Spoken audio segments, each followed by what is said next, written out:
Hello friends, progress commerce class आज आपके लिए लेके आया है डेप्रिसिएशन का एक प्रॉब्लम। हम लोग आज देखने वाले हैं कि प्रैक्टिकली प्रॉब्लम को कैसे सॉल्व किया जाता है।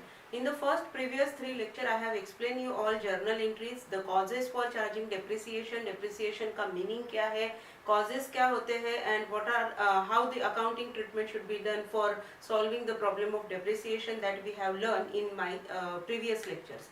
सो अगर आपने वो सारे लेक्चर्स नहीं देखे हैं तो please go through that lectures ताकि आपको ये प्रॉब्लम अच्छी तरीके से समझ में आए।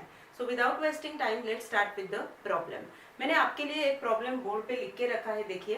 Prabhune and sons made furniture for office on 1 October 2015। Remember student, आपको डेप्रिसिएशन के प्रॉब्लम में कौन सी चीजें पहले नोट करके रखनी है। तो dates are very important. Depreciation के प्रॉब्लम में आपको first thing that you have to note are the dates. जो डेट्स है वो बहुत इंपॉर्टेंट है, कौन सा ईयर एंड है वो भी बहुत इंपॉर्टेंट है। तो हम लोग पहले देखेंगे, यहाँ पे प्रभुणे एंड सन का प्रॉब्लम दिया है on 1 October 2015। So the first thing to note here is Prabhune and son made office furniture on which date, on 1 October 2015. Okay, then you have to find out the actual method that they asked to follow, for which they spent 72,000 for material. देखो furniture बनाया है Prabhune and sons ने, 72,000 they spent for material and 32,000 on wages. In my previous lecture I told you, first of all you have to find out the original cost of the asset. यहाँ पे asset कौन सी है, furniture, और furniture की original cost क्या है ये हमें सेकेंडली फाइंड आउट करना है। ओरिजिनल कॉस्ट कैसे निकालते हैं मैंने प्रीवियस लेक्चर में भी बताया था आपको, अभी फिर से बताती हूँ। Whatever expenses that you are going to made for bringing that asset on a usable condition should get added in the cost of that asset. तो यहाँ पे देखो फर्नीचर के लिए मटेरियल परचेस किया 72,000 का, लेकिन सिर्फ मटेरियल परचेस करके होगा नहीं, उसके ऊपर कुछ न कुछ प्रोसेस होगा तभी वो फर्नीचर में कन्वर्ट होगा। So whatever expenditure that you made for converting it into usable furniture are 32,000. 32,000 Prabhune and son ने स्पेंड किया है वेजेस के ऊपर। So original cost first of all हमें कैसे फाइंड आउट करनी है, whatever expenditure that is made on material, okay, that should get added with the wages spend on that particular asset. Okay, तो installation charges बोल सकते हैं हम उसको, इंसिडेंटल चार्जेस बोल सकते हैं, यहाँ पे मेकिंग चार्जेस है। ओके, सो लेकिन फर्नीचर को यूजेबल कंडीशन में लाने के लिए एक्सपेंसेस जितने भी किए हैं वो उसके ओरिजिनल कॉस्ट में ऐड होने चाहिए, मटेरियल में ऐड होने चाहिए। तो हमें ओरिजिनल कॉस्ट फाइंड आउट करना है, 72,000 प्लस 32,000 करके हमें ओरिजिनल कॉस्ट मिलेगा। आगे चलते हैं, देखते हैं प्रॉब्लम में कौन सा मेथड यूज करने को बोला है। तो देखो और इंफॉर्मेशन क्या दिया है आपको, the estimated life of furniture is 10 years. एक बात ध्यान में रखो, जब आपको एस्टिमेटेड लाइफ देते हैं इसका मतलब है आपने फर्स्ट वाली मेथड फॉलो करनी है, that is fixed instalment method आपने फॉलो करनी है। मैंने आपको प्रीवियस लेक्चर में फॉर्मूला भी बताया था। एस्टिमेटेड लाइफ जब दिया जाता है, स्क्रैप वैल्यू दिया जाता है, इफ यू नोट हियर, तो यहाँ पे देखो expected scrap value is also given 24,000। 24,000 is what the scrap value of the furniture. ये सारी बातें जब देते हैं तभी आपको समझ में आना चाहिए आपको फर्स्ट मेथड फॉलो करना है। तो आपको फर्स्ट मेथड से पहले डेप्रिसिएशन वर्कआउट करना है। Okay, so first of all देखो और क्या प्रॉब्लम में दिया है, they sold the entire furniture for 80,000 on 1 October 2018। This is what the selling price of the entire furniture on 1 October 2018। they sold out the entire furniture, and one more thing to be noted here is books of accounts are closed. Books of accounts are closed on 31st March. So ये जो company है वो अपना year and कौन सा year and है उनका, 31st March. They are following the financial year as their year end. Okay, so 31st March को बुक्स ऑफ अकाउंट क्लोज कर रही है company. So we have to close our furniture account and depreciation account every 31st March. Every 31st March को हमें furniture and depreciation को close करना पड़ेगा। Okay, तो देखते हैं अभी फर्स्ट ऑफ ऑल हमें वर्किंग नोट से स्टार्ट करना है। तो first working note is to find out the depreciation. Depreciation कितना आएगा, तो डेप्रिसिएशन वर्कआउट करने के लिए मैंने जैसे आपको बताया ये फर्स्ट मेथड है। तो डेप्रिसिएशन फिक्स्ड इंस्टॉलमेंट मेथड से कैसे निकालते हैं, depreciation is equal to original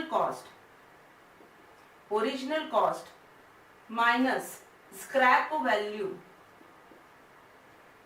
divided by estimated life of asset.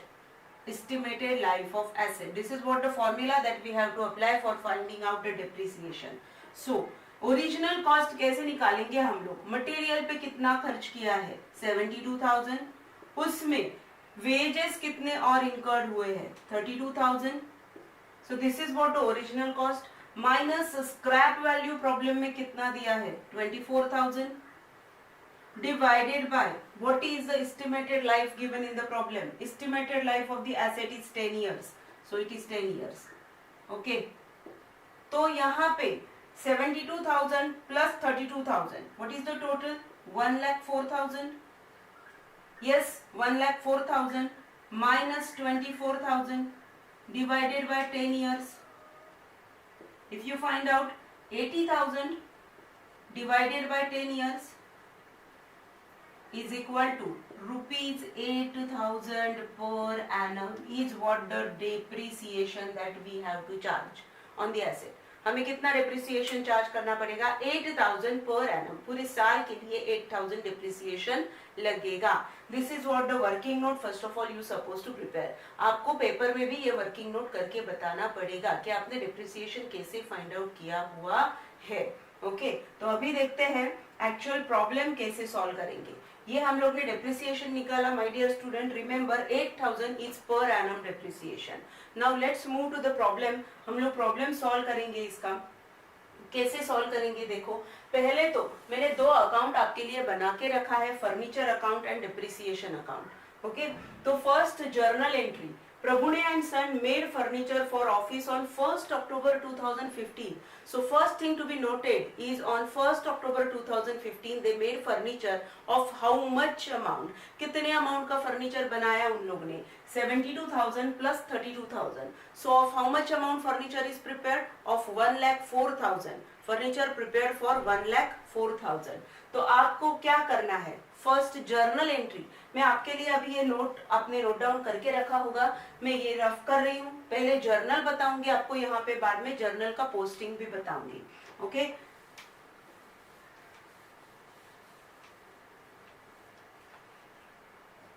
Now see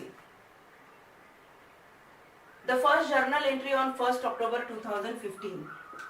1st October 2015 को फर्नीचर अकाउंट डेबिट क्या एंट्री बनेगी? फर्नीचर बनाया है, so furniture account debit to bank. This should be the entry. Furniture account debit to bank. और amount कितना आएगा इसका? 1,04,000. Total 1,04,000. This is the first entry. अभी इसका पोस्टिंग देखेंगे. देखो फर्नीचर अकाउंट को मैंने क्या दिया है? यहाँ पे डेबिट दिया है. So but obvious on the debit part of the furniture account you have to enter 2015 October 1st को पहली एंट्री बनेगी. फर्नीचर अकाउंट के डेबिट साइड में आएगा to bank account and amount enter होगी 1,04,000. To bank account 1,04,000. Okay, thereafter on 1st October 2015 को आपने ये फर्स्ट एंट्री कर दी. उसके बाद में आपको देखना है कि प्रॉब्लम कितने साल के लिए बनाना है. See here, books of accounts are closed on 31st March every year. Show furniture account and depreciation account for 4 years. तो आपको 4 साल के लिए अकाउंट बनाना है. तो नेक्स्ट एंट्री क्या आएगी? बट ऑब्वियस डिप्रिसिएशन चार्ज करने की एंट्री नेक्स्ट आएगी. बीच में कुछ हुआ तो नहीं है. तो डिप्रिसिएशन चार्ज करेंगे हम लोग 31st मार्च को. 31st March of which year? 31st March. But obvious October 2015 के बाद का जो 31st मार्च आएगा वो 2016 का ही आएगा. 2016 का ही आएगा. तो from October 2015 to 31st March 2016 we have to charge depreciation.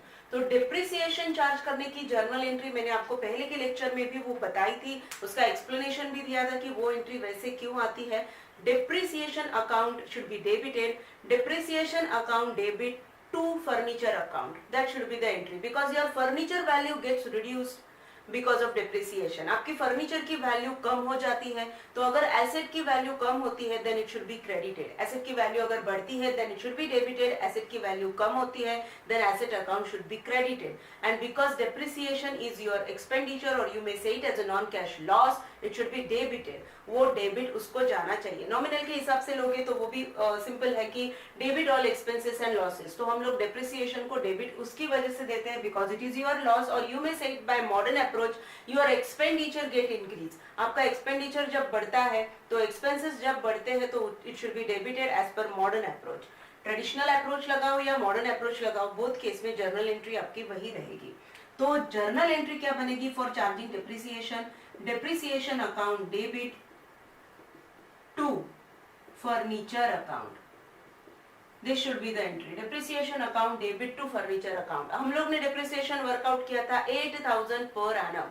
Before charging depreciation, it is very necessary that you should consider in that particular financial year for how many months you have used that asset. आपने कितने months के लिए वो asset use किया है? See, you made the furniture on 1st October 2015 and first depreciation you are going to charge on 31st March 2016. So count the number of months first of all. पूरे साल का नहीं लगाएंगे यहाँ पे depreciation. Count from October to March. So October, November, December, January, February, March 6 महीने हुए हैं, तो depreciation भी 6 महीने का लगेगा। 6 मंथ्स का डेप्रिसिएशन हम प्रोवाइड करेंगे, पूरे साल का नहीं।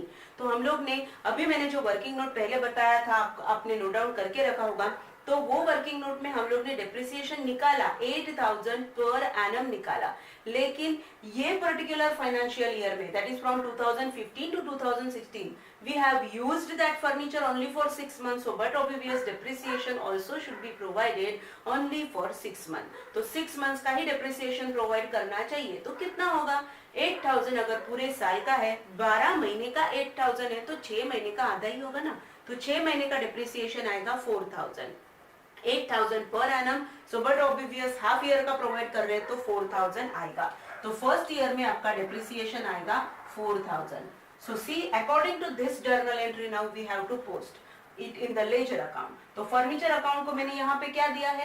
Credit. So on the credit side of the furniture account यहाँ पे first आपको year लिखना है 2016 March 31st और यहाँ पे आएगा by depreciation, okay, and 4000, okay. और डेप्रिसिएशन अकाउंट भी हमने बनाना है, तो डेप्रिसिएशन अकाउंट को हम लोग ने क्या दिया है? डेबिट दिया है। तो डेप्रिसिएशन अकाउंट के डेबिट साइड में आएगा 2016 March 31st to furniture account 4000, to furniture account 4000. At the year end, what we have to do later on? At the year end, we have to transfer this depreciation to profit and loss account. So one more entry should be passed on this particular date 31st March 2016 को, और एक entry पास होगी profit and loss account को, हमें वो depreciation transfer करना है। So profit and loss account debit to depreciation, ये मैंने ट्रांसफर कर दिया। डेप्रिसिएशन वो साल में जितना डेप्रिसिएशन मैंने एसेट पे लगाया है उससे आपको प्रॉफिट एंड लॉस अकाउंट में ट्रांसफर करना है। So according to this journal entry we are not preparing profit and loss account, what we are preparing depreciation account. So depreciation account में हमें इसका इफेक्ट देना पड़ेगा। ये जर्नल एंट्री में देखो डेप्रिसिएशन को मैंने क्या दिया है? क्रेडिट। तो डेप्रिसिएशन अकाउंट के क्रेडिट साइड में आपको इफेक्ट पोस्ट करना है। इसका date is same 2016 March 31st, ये डेट है। और यहाँ पे क्रेडिट साइड में आएगा bye profit and loss account. ये जो 4000 वो साल में हम लोगों ने डेप्रिसिएशन जो चार्ज किया है वो हम प्रॉफिट एंड लॉस अकाउंट में डाल देंगे। This is what the accounting treatment for first year. When the first year gets closed, 31st मार्च की एंट्री पास होने के बाद आपको करना क्या होता है? लेजर को क्लोज करो, because this is the closing year for the company. Company के लिए ये क्लोजिंग ईयर है। देखो यहाँ पे बताया है books of accounts are closed on 31st March, so we have to show the closing on 31st March. Every 31st March को आपको क्लोजिंग बताना ही पड़ेगा। सो 31st मार्च को ये लेजर अकाउंट हम क्लोज करेंगे और उसका बैलेंस ट्रांसफर करेंगे आगे के साल में। So first of all I am closing this furniture account, take the total of debit side debit side ज्यादा है तो डेबिट साइड की टोटली बट ऑब्वियस हमें लेनी है, तो 1,04,000 ले ली मैंने टोटल, उसको मैं यहाँ पे लिख रही हूँ क्रेडिट साइड में 1,04,000। From this 1,04,000 I have to deduct this 4,000 deduct करने के बाद देखो बैलेंस मिला मुझे 1 लाख। ये बैलेंस मैं कैरी फॉरवर्ड करूंगी अगले साल के लिए, क्योंकि फर्नीचर तो मेरे पास बना रहेगा, अगले साल के लिए मैं वही यूज करूंगी, लेकिन उसका जो बैलेंस आता है वो बैलेंस मैं कैरी फॉरवर्ड करूंगी या कैरी डाउन करूंगी, व्हाटएवर आप जो भी वर्ड यूज करते हो, दोनों का मतलब सेम है, carry forward carry down whatever. तो ये बैलेंस क्लोजिंग बैलेंस आपने कैरी फॉरवर्ड किया 31 मार्च 2016 को, उसको हमें ब्रॉड डाउन करना है अपोजिट साइड में, वहां पे कैरी फॉरवर्ड हुआ, यहाँ पे हमें उसको ब्रॉड डाउन करके शो करना है। Date remain same, year change नहीं करना है स्टूडेंट्स लोग गलती कर देते हैं कि यहाँ पे आया तो ईयर चेंज कर देते हैं। This is not January to December, January to December ऐसे क्लोजिंग होगा ना तो बट ऑब्वियस आपका ईयर चेंज होने वाला है, अगला जनवरी अगले साल का आएगा, लेकिन यहाँ पे ईयर क्या है, अप्रैल टू मार्च, तो अप्रैल टू मार्च में मार्च के बाद जो अप्रैल आता है वो वही साल का आएगा, ईयर चेंज करने की जरूरत नहीं है। These are the common mistakes made by many students, तो जस्ट इसके ऊपर पूरा ध्यान दीजिए। तो 2016 को वही ईयर हमें, यहाँ पे 2015 है तो पहली बार हम लोग ईयर तो लिखना पड़ेगा 2016 अप्रैल 1, क्योंकि ऊपर का ईयर 2015 है तो यहाँ पे 2016 हमें एक बार लिखना पड़ेगा। अप्रैल 1 को हमें बैलेंस ब्रॉड डाउन करके रखना है। सो ये मैंने बैलेंस ब्रॉड डाउन किया, टू बैलेंस ब्रॉड डाउन, और इसकी अमाउंट लिखूंगी मैं 1 lakh. Okay, balance brought down किया 1 लाख। यहाँ पे देखेंगे depreciation account, both side are same, so just you have to take total. यहाँ पे कुछ भी बैलेंस नहीं आने वाला है, आपको सिर्फ क्लोज करके बताना है, आपको सिर्फ क्लोज करके बताना है। ये आपने क्लोज कर दिया, दैट्स इट। ये हो गया आपका फर्स्ट ईयर का recording. Now move on to second year. अभी सेकंड ईयर को एंट्रीज रिमेन सेम, सिर्फ ये वाली एंट्री नहीं होगी, क्योंकि फर्नीचर आप एक ही बार बना रहे हो तो ये वाली एंट्री नहीं होने वाली है। बाकी की जो एंट्री है 31 मार्च 2017 आएगा अभी। तो देखो यहाँ पे मैं एंट्री को ज्यादा रफ भी नहीं कर रही हूँ, सिर्फ ईयर चेंज कर रही हूँ। 31 मार्च 2017 को एंट्री यही आएगी, depreciation account debit to furniture, but now you have to provide depreciation for whole year, because see the furniture is in your books of account from 1st April 2016 to 31st March 2017। पूरा साल हो गया ना, तो depreciation भी पूरे साल अपने फर्नीचर को यूज किया है तो डेप्रिसिएशन भी पूरे साल का लगेगा, 6 महीने का नहीं। फर्स्ट ईयर में सिर्फ 6 महीने का लेगा, because it is from October to March. Now it is from April, it is in your books of account from 1st April to 31 March 2017। तो पूरे साल का है, पूरे साल आपने यूज किया तो डेप्रिसिएशन भी बट ऑब्वियस पूरे साल का लगेगा। तो यहाँ पे सिर्फ अमाउंट चेंज कर रही हूँ मैं, instead of 4,000 it will be 8,000। Okay, तो 8,000 हो जाएगी। उसको आपको ईयर एंड को 31 मार्च 2017 को 31 मार्च 2017 को P&L में ट्रांसफर करना है, because it is year end, you have to transfer it to P&L। तो ये आपने P&L को ट्रांसफर कर दिया। Now let's do the posting, उसका पोस्टिंग करेंगे। तो यहाँ पे आया 2017 31 मार्च। जैसे ईयर चेंज होता है तो आपको फर्स्ट टाइम तो नोट करना पड़ेगा, ये ध्यान में रखो। तो 2017 आया यहाँ पे मार्च 31। ओके, तो यहाँ पे हम लोग एंट्री करेंगे depreciation account debit to furniture. So furniture account के क्रेडिट साइड में आया by depreciation. By depreciation account amount is 8,000। depreciation account के डेबिट साइड में मैं पोस्टिंग करूंगी इसका 2017 मार्च 31 टू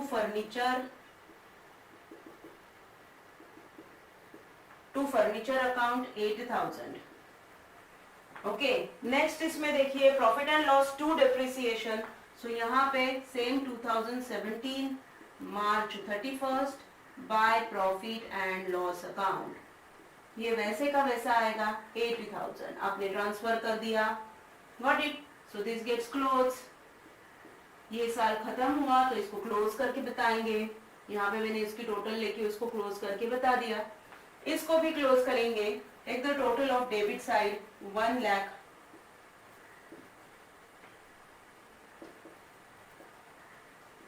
1 लाख में से 8,000 माइनस करके 92,000 बैलेंस आ रहा है, जिसको मैं कैरी फॉरवर्ड करूंगी by balance carry down March 31st, 2017.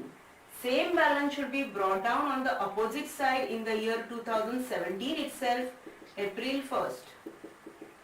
To balance brought down amount is 92,000. That's it. ये हो गया.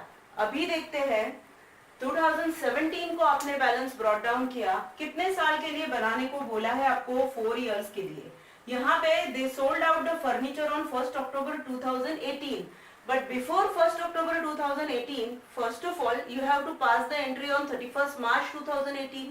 अभी आपका 17-18 ईयर चल रहा है, तो मार्च आया बीच में, अक्टूबर के पहले मार्च आता है, तो और एक साल आपको क्लोजिंग बताना पड़ेगा. सो नेक्स्ट डिप्रिसिएशन चार्ज करेंगे हम लोग 31st March 2018 को. सो 31st March 2018 को again depreciation account debit to furniture, entry is same, even the amount is same, because again in this whole year you have used that furniture for 12 months. पूरे साल के लिए use किया है तो पूरे साल का डिप्रिसिएशन बनता है. वो भी ओरिजिनल कॉस्ट मेथड है, तो अमाउंट भी चेंज नहीं होने वाली, 8,000 ही रहेगी, क्योंकि 8,000 पर एनम हम लोग ने स्टार्टिंग में ही वर्कआउट किया था कि डिप्रिसिएशन फिक्स इंस्टॉलमेंट मेथड से 8,000 आने वाला है. तो 8,000 डिप्रिसिएशन ये साल में पूरे साल के लिए चार्ज होगा. एंट्री भी चेंज नहीं कर रही हूँ मैं, देखिए एंट्री भी सेम है. Depreciation to furniture 8,000 only, I have change the year, मैंने ईयर चेंज किया. अभी यहाँ पे भी इसको P&L में ट्रांसफर करने के लिए 31st March 2018 को मैं P&L में भी ट्रांसफर करूंगी. So just do the posting accordingly. अभी 2018 मार्च 31st को आपको डिप्रिसिएशन लगाना है by depreciation. By depreciation account amount is 8,000. Depreciation account के डेबिट साइड में 2018 March 31st to furniture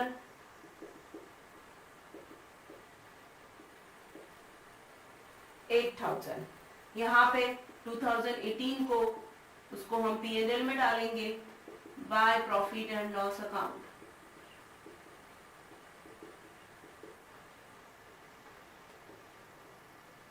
$8,000. Now just close because year gets end. 17-18 भी खत्म हुआ तो 17-18 का क्लोजिंग करके बताएंगे. Both the ledgers should be closed as the year gets end on 31st March. So take the total 92,000. 92,000 में से 8,000 गया तो कितना रहेगा? 84,000.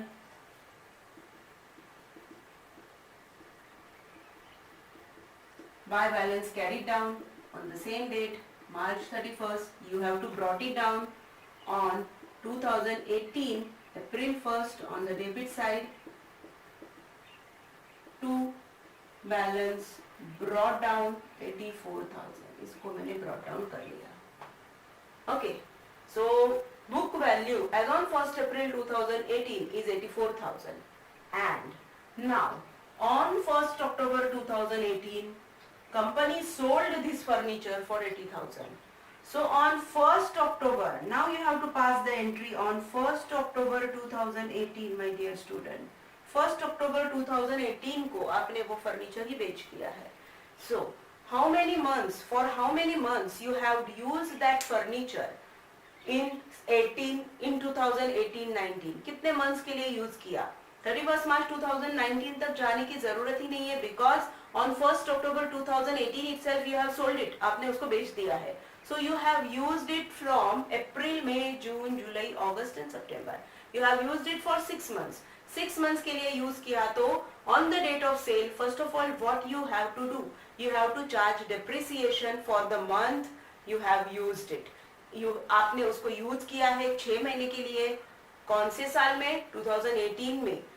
From 1st April 2018 to 1st October 2018 तक आपने उसको यूज किया, तो नंबर ऑफ मंथ्स काउंट करो. 6 महीने के लिए यूज किया है तो 6 महीने का डिप्रिसिएशन हमें पहले चार्ज करना पड़ेगा. एंट्री सेम रहेगी, अमाउंट चेंज होने वाली है, because 8,000 is what for year. 8,000 is the amount for year. तो 6 महीने यूज किया है तो यहाँ पे डिप्रिसिएशन आएगा 6 महीने का 4,000. Got it? तो डिप्रिसिएशन लगेगा 6 महीने का 4000।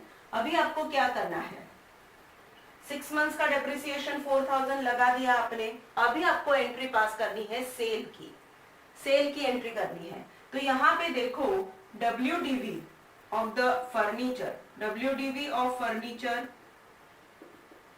ऑन 1 अक्टूबर 2018 कितना आएगा, 84,000 था, 4,000 डिप्रिसिएशन माइनस हुआ, 84,000 माइनस 4,000, तो उसकी WDV कितनी हो गई, 80,000 and you sold it for how much, 80,000।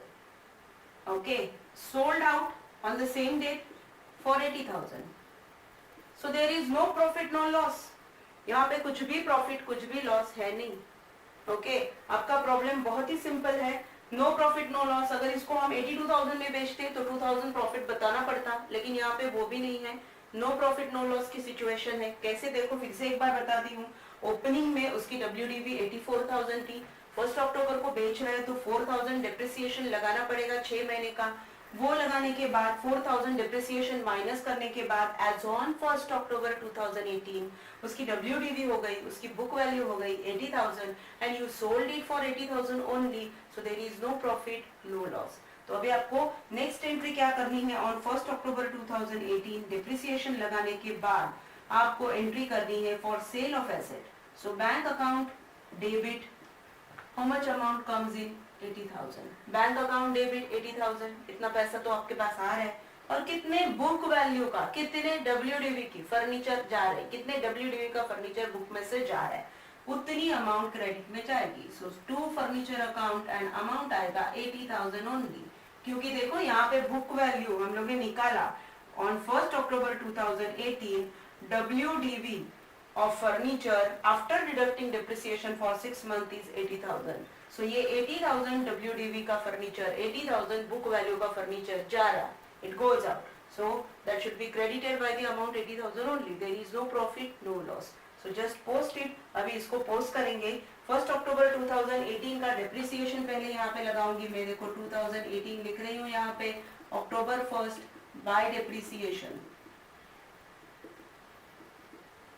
Bye depreciation account and amount आएगा 4,000 और 6 मंथ्स का है, एंड अक्टूबर 1 को ही मैं एंट्री करूंगी। Bank account debit to furniture, इसकी एंट्री मुझे करनी है, bank account debit to furniture. So furniture account के क्रेडिट साइड में बाय बैंक अकाउंट,